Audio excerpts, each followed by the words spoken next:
Hello friends, welcome to back my YouTube channel.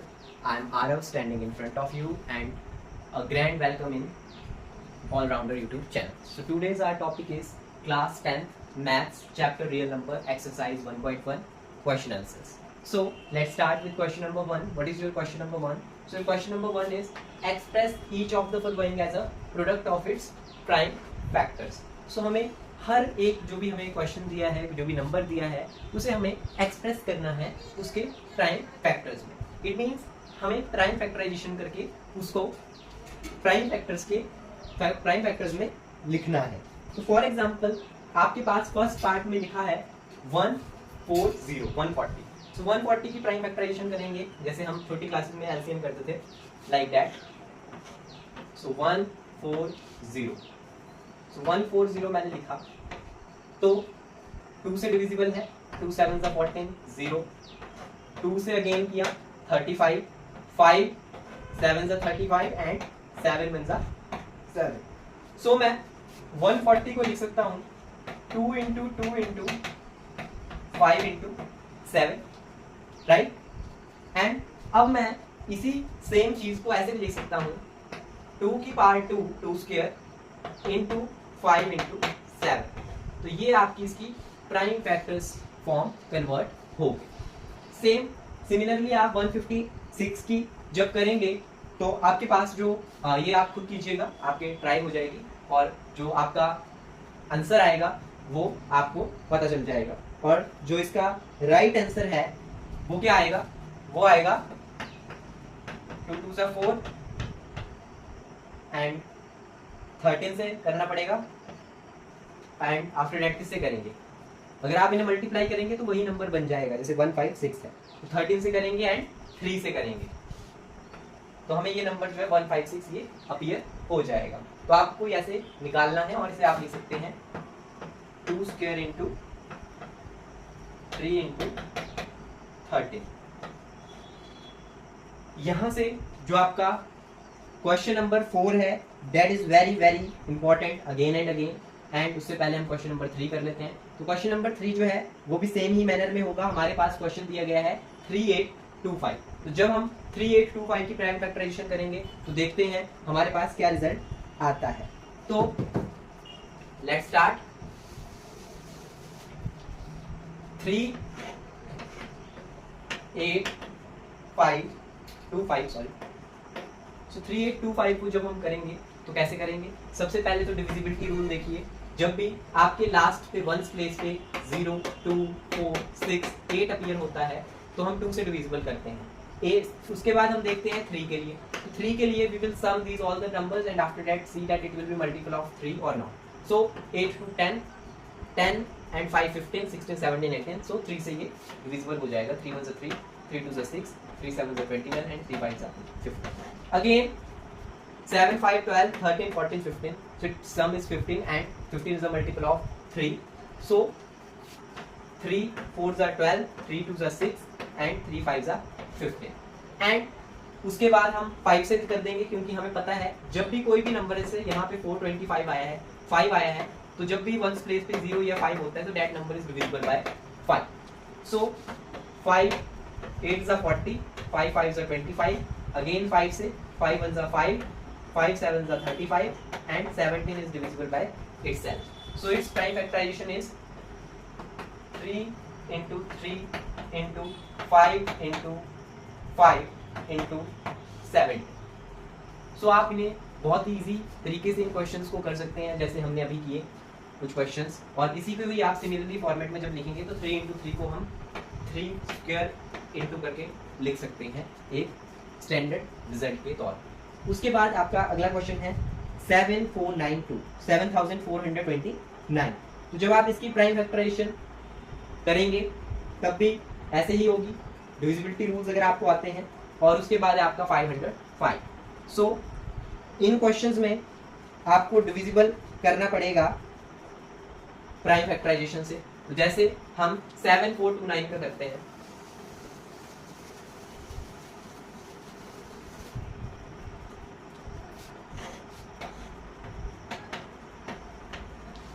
अब अगर आप इस नंबर को ढंग से देखो 7429 को तो 2 से ये डिविजिबल नहीं है. क्योंकि इसके लास्ट में 0 भी नहीं है, 2 भी नहीं है, 6 8 भी नहीं है। इनका सम करोगे तब भी वो 10 नहीं आएगा, इसलिए this number is not divisible by 3। 5 से भी डिविजिबल नहीं है, 7 से भी नहीं है।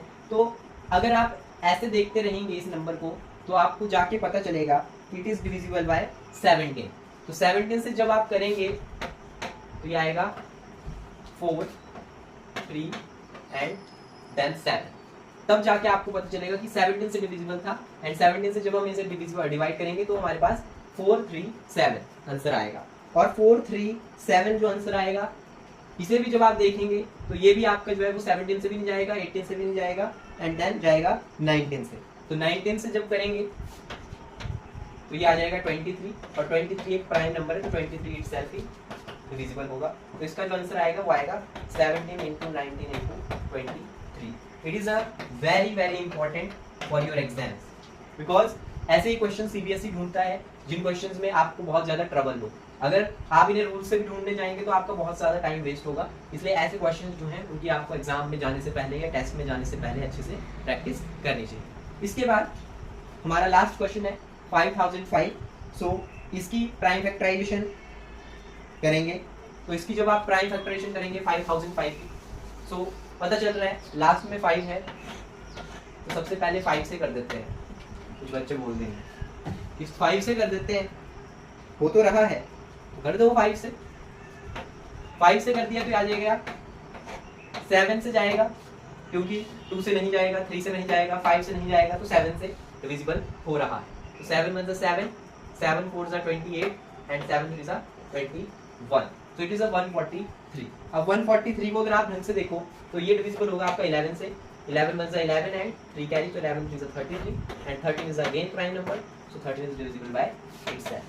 So its answer is 5 into 7 into 11 into 13.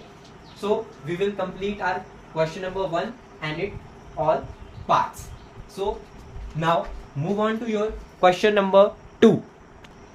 So in your question number 2, find LCM and SCF of the given question. So in your part A, 26 and 91 का हमें LCM and SCF find out करना है। तो similarly हमें सबसे पहले इनका LCM and SCF के लिए इनकी प्राइम फैक्टराइजेशन चेक करनी पड़ेगी। तो सबसे पहले जैसे मैंने 26 की कर ली प्राइम फैक्टराइजेशन, अब हम थोड़ा फास्ट स्टार्ट कर देते हैं क्योंकि ऐसे बहुत टाइम लगेगा। तो 26 की 13 एंड 13 1 13 एंड एक तरफ मैंने कर ली 91 की, सो 9 एंड 1। सो 91 की जब मैं प्राइम फैक्टराइजेशन करूंगा तो क्या फैक्टर्स बनेंगे, कमेंट बॉक्स में आंसर कीजिए। तो 91 का हमें पता है कि 91 एक ऐसा नंबर है जो 13 के टेबल में हमें स्ट्राइक होता है। तो 13 7 91 एंड 7 1 7। तो यहाँ पे अगर मैं देखूं तो जो मेरा एलसीएम के लिए मैंने अलग से करना है और एचसीएफ के लिए मैंने अलग से करना है। तो जब मैं एलसीएम निकालूंगा तो मैं यहाँ ऐसे लिखूंगा, जैसे मैं फॉर पार्ट 1 के लिए लिख रहा हूँ, फॉर फर्स्ट पार्ट का सोल्यूशन लिख रहा हूँ मैं। तो जब मैंने एलसीएम निकाला तो क्या आएगा, एलसीएम में हम क्या करते हैं, हम मल्टीप्लाई कर देते हैं।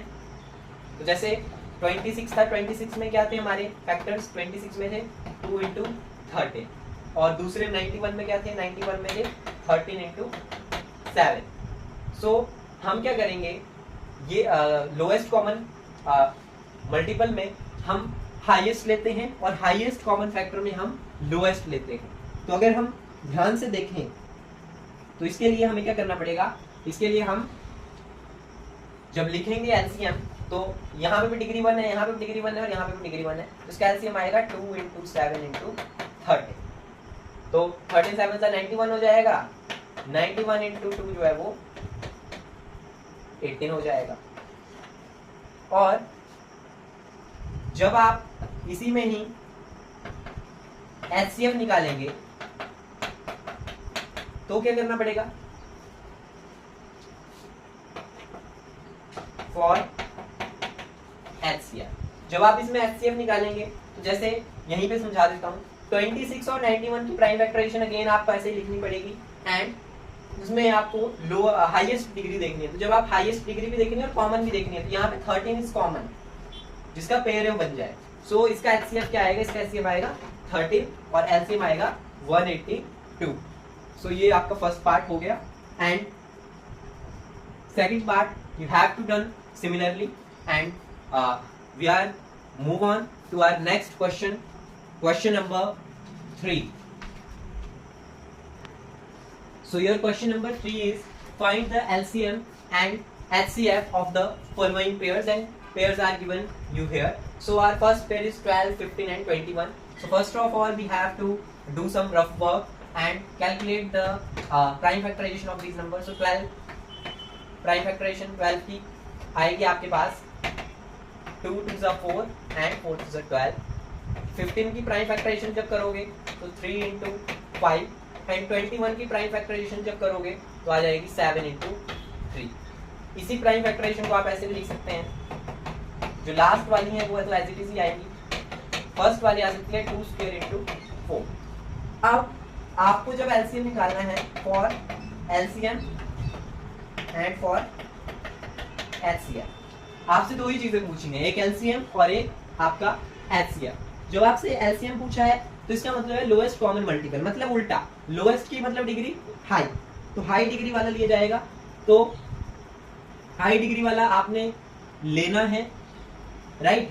और तो हम कैसे कैलकुलेट करेंगे इसका एलसीएम? इसके एलसीएम के लिए 2 की डिग्री हाई है, आगे आपके पास 4 आ जाएगा, नीचे 3 की डिग्री 1 है तो 3 आ जाएगा, 5 आ जाएगा एंड 7 आ जाएगा. सो आप इसे मल्टीप्लाई करके जब आंसर निकालेंगे तो आपका एलसीएम जो है वो कैलकुलेट हो जाएगा, राइट. यहाँ पे जो हमने एलसीएम लिया इसमें एक मिस्टेक हो गई कि मैंने यहाँ 4 लिख दिया. 4 नहीं आएगा क्योंकि हमें यहाँ से हमने इस हाईएस्ट डिग्री को सेलेक्ट कर लिया. अगर आप इसे मल्टीप्लाई करके देखें तो 7 5 35, 35 into 3, सो 3 5 105 एंड 105 को 4 से कर देंगे 2 एंड 420.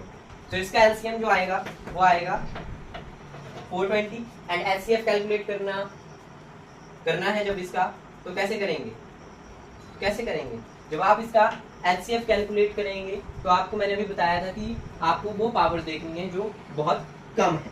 तो जब एचसीएफ कैलकुलेट किया जाएगा तो आपको पता होना चाहिए कि आपका कैसे होगा एचसीएफ कैलकुलेट. एचसीएफ के लिए आपको 3 था यहाँ पे, 4 3 12, यहाँ 3 आएगा. ये मिस्टेक हो गया हमारा, उसकी वजह से थोड़ा एरर्स आ गए, बट कोई नहीं, अब ठीक हो गया. तो यहाँ पे 3 आएगा और जैसे यहाँ 3 आ गया तो 3 जो है वो कॉमन है, यहाँ पे भी है, यहाँ पे भी है और यहाँ पे भी है, तीनों ने अपनी पेयरिंग कर दी है. तो यहाँ पे जो एचसीएफ है आपका वो डायरेक्ट से 3 आ जाएगा. तो इस तरीके से आप इसका LCM and HCF find out कर सकते हैं. मूव ऑन करते हैं हम अपने सेकंड पार्ट पे. सेकंड पार्ट जो है वो है 17, 23 एंड 29. और ये बहुत इजी क्वेश्चन है, देखने में लग रहा है कि बहुत डिफिकल्ट है, but it's very easy question because 17 की प्राइम फैक्टराइजेशन करोगे 17 आएगी, 23 की करोगे 23 आएगी, 29 की करोगे 29 आएगी. तो एलसीएम के लिए क्या करना पड़ेगा? 17 into 23 into 29 करना पड़ेगा. और इसे जब आप मल्टीप्लाई करोगे आपका आंसर आएगा 11339.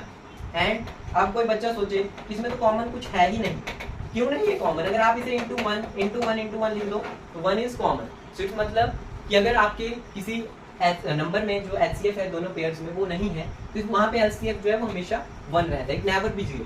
ये भी एक इम्पॉर्टेंट बात है क्योंकि ऐसा भी एग्जाम्स में पूछा जाता है एमसीक्यू के टाइप में.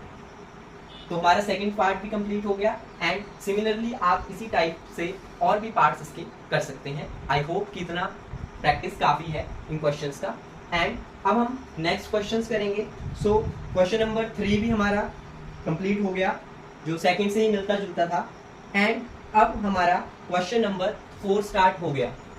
जो क्वेश्चन नंबर 4 है उसमें आपकी अर्थमेटिक्स में मैंने आपको इंट्रोडक्शन में एक आइडेंटिटी बताई थी, वही यूज़ हो रही है. तो आप उस आइडेंटिटी से भी कर सकते हैं.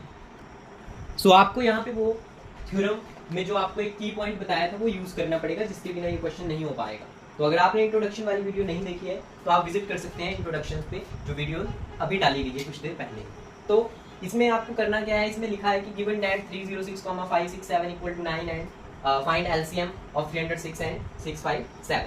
सो इसके लिए क्या करेंगे, हम इसी आइडेंटिटी का यूज करेंगे, प्रोडक्ट ऑफ टू नंबर्स। तो नंबर्स हमें पता लग रहे हैं कि नंबर्स तो ये हैं, एलसीएम ये है और गिवन किया है कि एचसीएफ जो है वो 9। तो यहाँ पे मैंने आइडेंटिटी लिख दी है, इसलिए मैं सोल्यूशन डायरेक्ट कर रहा हूँ। प्रोडक्ट ऑफ टू नंबर है, मतलब कि आपके नंबर क्या है, 306 एंड 657। तो इनका कर दिया हमने प्रोडक्ट। एचसीएफ मुझे पता है 9 है एंड एलसीएम मुझे फाइंड आउट करना है, ये वाली चीज मुझे निकालनी है। इसे आप एलसीएम भी रहने दे सकते हैं या फिर आप इसे एक्स में ले लें। सो मैंने इसे एलसीएम ही रहने दे दिया, तो मैं एलसीएम लिख दूंगा। एंड 306 इंटू 657, 9 मल्टीप्लाई कर रहा है, इक्वल टू के इस साइड डिवाइड करेगा, सो 9 इक्वल टू एलसीएम। और अब आप यहाँ कैंसिल आउट कर सकते हैं। सो 9 से कैंसिल आउट करके देखते हैं यहाँ पे। सो 9 3 ज़ा 27, 3 कैरी एंड 9 4 ज़ा 36, तो कैंसिल आउट हो गया। And 34 into 657 equal to LCM. So हमें 657 इंटू 34 को मल्टीप्लाई करके देखना पड़ेगा कि हमारा एलसीएम जो है वो कितना आ रहा है।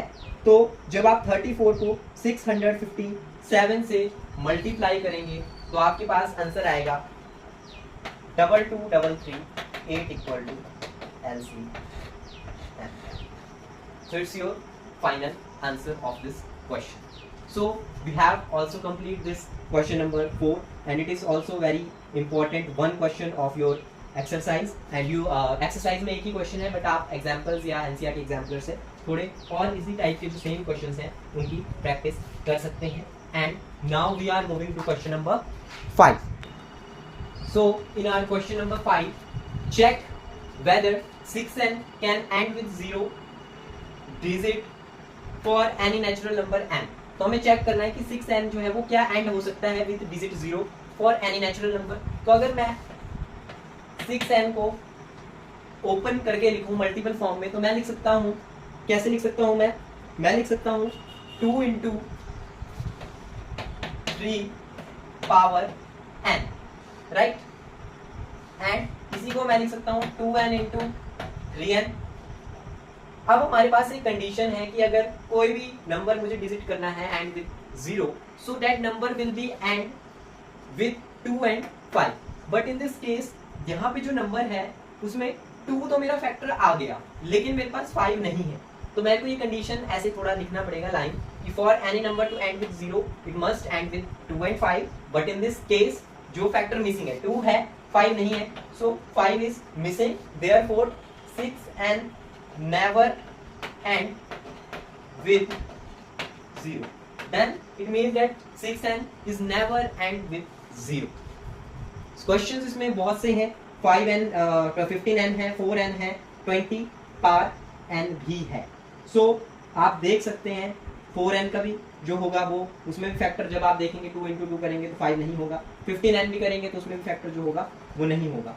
एक क्वेश्चन है आपका इसमें फोर्थ पार्ट जो लिखा है कि 20 की पावर n है, तो 20 की पावर n है, उस क्वेश्चन को मैं कराना चाहूंगा क्योंकि ये थोड़ा जो क्वेश्चन है ये थोड़ा सा बोल सकते हैं आप ट्रिकी तो क्या ही है, मतलब थोड़ा कंफ्यूज हो जाता है इसमें बच्चा की थोड़ा करना कैसे है, क्योंकि इसमें 3 मल्टीपल्स करने पड़ते हैं मल्टीप्लाई, तो इसमें थोड़ा दिक्कत हो जाता है कई बार करते करते।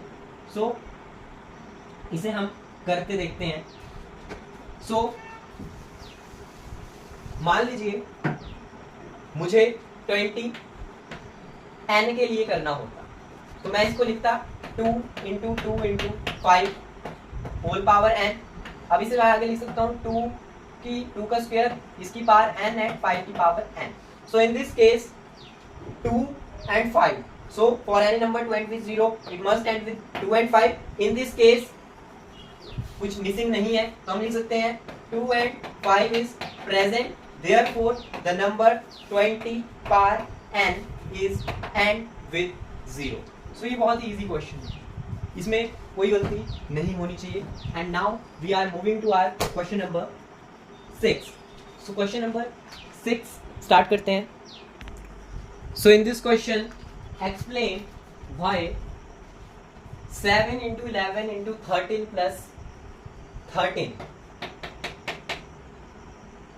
and 7 into 6 into 5 into 4 into 3 into 2 into 1 plus 5 are composite number. तो कंपोजिट नंबर मैंने सुबह आपको इंट्रोडक्शन में बताया थी कि कंपोजिट नंबर जो है वो बेसिकली होते क्या है। तो कंपोजिट नंबर ऐसे नंबर्स होते हैं जिनके फैक्टर्स आपके मोर देन 2 होते हैं। तो सिंपली अगर हमें प्रूव करना है कि ये कंपोजिट नंबर है तो हमें प्रूव करना है कि इनके फैक्टर्स जो है वो मोर देन 2 फैक्टर्स हैं। तो इसके लिए जो हमें इन्होंने दिया है वो लिख लेते हैं पहले 13 into 11 into 13 plus 13, ये आपका पार्ट ए है जिसका सोल्यूशन मैं कर रहा हूँ। तो इसका यहाँ अगर आप देखें तो 13 को मैं कॉमन ले सकता हूँ, 11 into 7 मल्टीप्लाई हो जाएगा, प्लस 13 की जगह 1 आ जाएगा। ये गलती मत कीजिएगा 1 को ना लिखने की, वरना आंसर गलत हो जाएगा। तो 13 into 17 plus 1 एंड 13 into 78। सो हमें पता चल गया कि ये जो नंबर है, ये जो इन्होंने दिया है, इसमें जो फैक्टर 13 और 78 भी है, और जो ये नंबर आएगा मल्टीप्लाई करके वो नंबर भी है, और 1 जो है वो भी इटसेल्फ है। तो इसके मोर देन 2 फैक्टर्स हमने बता दिए। तो इट मींस यहाँ पे जो नंबर था वो आपका कंपोजिट नंबर है। इसे आप कंडीशन थोड़ा लिखना चाहें तो ऐसे भी लिख सकते हैं, clearly this number has 13 and 78 as its factor other than 1 and itself. It has more than 2 factors and therefore it is a composite number. तो हमने प्रूव कर दिया कि it is a composite number. So in our case 2, जो case 2 है उस side भी देख लेते हैं। जो आपका केस 2 दिखा है, इन्होंने इतना बड़ा लिखा है केस 2। तो केस 2 जब करेंगे तो ये यही कर देते हैं, मैं इसे थोड़ा अलग सा रिप्रेजेंट कर देता हूँ। 7 into 6 into 5 into 4 into 3 into 2 into 1 plus 5। तो इसमें क्या होगा, 5 कॉमन लिया जाएगा क्योंकि 5 प्लस की उस साइड है। सो 5 is common and 7 into 6 into 4 into 3 into 2 into 1 is same plus 1। अब आपको जो दो यहाँ से मल्टीपल्स मिल जाएंगे, है ना, एक 5 मिल जाएगा और दूसरा मल्टीपल क्या मिलेगा। तो उसके लिए आपको इन्हें सभी को मल्टीप्लाई करके देखना पड़ेगा कि मल्टीप्लाई करके कितना आ रहा है, और जो भी आपका मल्टीप्लाई करके आंसर आएगा वो भी आपके दो जो होंगे वो फैक्टर्स होंगे, और वो नंबर खुद भी फैक्टर होगा और उसके साथ साथ 1 भी उसका फैक्टर होगा। तो कितना आ रहा है आंसर, 1008। सो 1008 आया यहाँ तक का आंसर, इसे मल्टीप्लाई करके। सो 5 into 1008 plus 1, सो 5 into 1009। तो इस क्वेश्चन के लिए जो यहाँ स्टेटमेंट होगी वो बदल जाएगी। Clearly this number has 5 and 1009 as its factor other than 1 and itself, so it has more than 2 factors and it is also a composite number। so हमने प्रूव कर दिया it is also a composite number। इसमें एक critical सा question भी CBSE में मैंने देखा है जो बहुत ज़्यादा पूछा जाता है, लेकिन वो क्वेश्चन एनसीईआरटी में नहीं है, बट हम उस क्वेश्चन को भी कर लेते हैं क्योंकि सीबीएसई का कोई भरोसा नहीं कि कौन सा क्वेश्चन होगा वो कब आ जाए। So move to that typical question of this type. So आपका क्वेश्चन आपको आई होप स्क्रीन पे थोड़ा एरर आ गया था, तो आई होप अब वो सॉल्व आउट हो गया होगा और आपको शो हो रहा होगा। सो हमारा क्वेश्चन है explain weather 3 into 5 into 13 into 46 plus 23 जो है वो आपका एक कंपोजिट नंबर है। तो ये टर्म जो है ये मैं नहीं लिख रहा अगेन एंड अगेन, मैं डायरेक्ट इसका जो है वो सोल्यूशन लिख रहा हूँ। तो इसके सोल्यूशन के लिए अगर आप देखो यहाँ पे, जैसे पहले वाले जो एनसीईआरटी का क्वेश्चन था उसमें क्या हो रहा था, यहाँ 5 था तो यहाँ 5 था, हमें पता लग रहा था कॉमन क्या लेना है। अगर यहाँ आप देखो तो प्लस 23 है और मल्टीप्लाई की तरफ 13, 5, 3 और 46। तो अगर आप दिमाग लगाओ तो 23 टू जो है वो 46 होता है। तो इसी टर्म को मैं कैसे लिख सकता हूँ, मैं 23 को कॉमन ले लूँ अगर, तो मैं लिख सकता हूँ 3 into 5 into 13 into 2, क्योंकि 23 टू जो होगा वो 46 होगा, ये तो मल्टीप्लाई होगा और 23 की जगह 1 आ जाएगा। सो प्लस 1 एंड 23 जब इसको मल्टीप्लाई करोगे 5 3 जा 15, 15 टू जा 30 और 30 को जब 13 से मल्टीप्लाई करेंगे तो 390 आएगा, 390 प्लस 1 एंड 23 into 391 जो है वो भी आपके उसके फैक्टर्स होंगे with itself and 1। So again it has also a 2 factors and it is also a composite number। So it is very important question, and now we are moving to our question number 7 and it is the last question of our day and exercise। So question आपको present हो रहा होगा। So ये question जो है वो आपका 7th question है and it is the last question of your exercise 1.1। सो इस क्वेश्चन में आपको लिखा है कि सर्कुलर फील्ड ग्राउंड है स्पोर्ट्स का, जिसमें सोनिया जो है वो takes 18 minute to drive around, Sonia 18 minutes लेती है एक राउंड के लिए, और वहीं रवि जो है वो भी उसी राउंड के लिए 12 मिनट लेता है. So suppose if they start from same point, same time and same direction, so after how many minute will they meet again at the starting point. तो कितने समय बाद जो होंगे वो सेम पॉइंट पे दोबारा मीट होंगे जहां से स्टार्ट हुई थी रेस, उस सेम पॉइंट पे कब वो दोनों जो होंगे वो इकट्ठे मीट अप करेंगे. तो सीधा सा पता लग रहा है कि रवि जो है वो 12 मिनट लेता है. Ravi takes 12 minute and Sonia takes 18 minute. Ravi ने पहले राउंड के लिए 12 मिनट लिए, सोनिया ने 18 लिए. अगले राउंड के लिए वो 24 लेगा, यहाँ पे 36 लगेंगे. अगले राउंड के लिए वो 36 लेगा, यहाँ कुछ और वैल्यू आ जाएगी, 18 3 की वैल्यू जो होगी वो वहाँ पे आएगी. तो यहाँ पे आपको ये पता चल रहा है कि 36 जो है वो दोनों में कॉमन आ रहा है. जबकि यहाँ पे जब आप देखोगे 12 तो 48, फिर 12 5 60, तो 36 जो है वो कॉमन है. इसका मतलब कि 36 मिनट पे जो होंगे वो वापस सेम जगह मिलेंगे. ये आपकी एक शॉर्ट ट्रिक है इस क्वेश्चन को करने की. पहला राउंड 12 का था, फिर अगला राउंड किया होगा 24, फिर 36, मतलब मल्टीप्लाई करते गए हम जैसे जैसे राउंड 1 2 3 होता गया. सिमिलरली जो कॉमन आया वो हमारा कॉमन टाइम हो गया. और इसकी जगह अगर आपने ये ट्रिक नहीं लगानी है तो आप 12 और 18 की प्राइम फैक्टराइजेशन कर सकते हैं. जब आप 12 की प्राइम फैक्टराइजेशन करेंगे तो 2 × 2 to the 4, 4 to the 12, ये आएगी 12 की प्राइम फैक्टराइजेशन. 18 की करेंगे तो 18 क्या होता है, 6 3 18, चलो 2 × 3 × 3. सो यहाँ पे भी अगर आप देखो 2 कॉमन आएगा और 3 भी कॉमन आ गया, 2 भी कॉमन 3 भी कॉमन. तो इसमें है जो आपका 2 और 3 भी कॉमन आ गया. लेकिन यहाँ कॉमन नहीं लेना है. कॉमन क्यों नहीं लेना है, क्योंकि हमें एलसीएम निकालना है. तो एलसीएम निकालने का ये तरीका नहीं है, यही गलती होती है यहाँ पे. तो ये गलती नहीं करनी है आपने. प्राइम फैक्टराइजेशन यही होगी 2 × 2 × 3, और यहाँ पे 3 × 3 × 2. सो इसी प्राइम फैक्टराइजेशन को हम लिख सकते हैं 2 स्क्वायर × 3, और नीचे हम लिख सकते हैं 3 स्क्वायर × 2. सो एलसीएम में लोएस्ट मतलब highest, so 3 × 3 × 2 × 2. So 3 6 9, 9 2 18 and 18 2 36. 36 minute पे जो होंगे वो दोनों स्टार्टिंग पॉइंट पे अगेन मिलेंगे. ठीक है, अगेन मीट करेंगे उसी पॉइंट पे Ravi and Sonia. So we have ended all 7 question of this exercise and practice make a man perfect. So आप जितनी ज़्यादा प्रैक्टिस इन क्वेश्चंस की करेंगे उतना ज़्यादा ही आप जो है इन्हें रिकैप आसानी से कर पाएंगे. और कुछ क्वेश्चंस जैसे मैंने आपको फर्स्ट क्वेश्चन का पार्ट 4 बताया था, तो वैसे क्वेश्चंस में तो फिर आपको एक दिन एग्जाम से पहले उन क्वेश्चंस की स्पेसिफिक प्रैक्टिस चाहिए, वरना बहुत ज़्यादा टाइम वेस्ट हो सकता है. So please like, subscribe and comments your doubts, and as well as you will try these all questions by your own. So as soon as possible I will upload a video of 1.2 exercise with all question answers. So thank you all of you, and again please like and subscribe.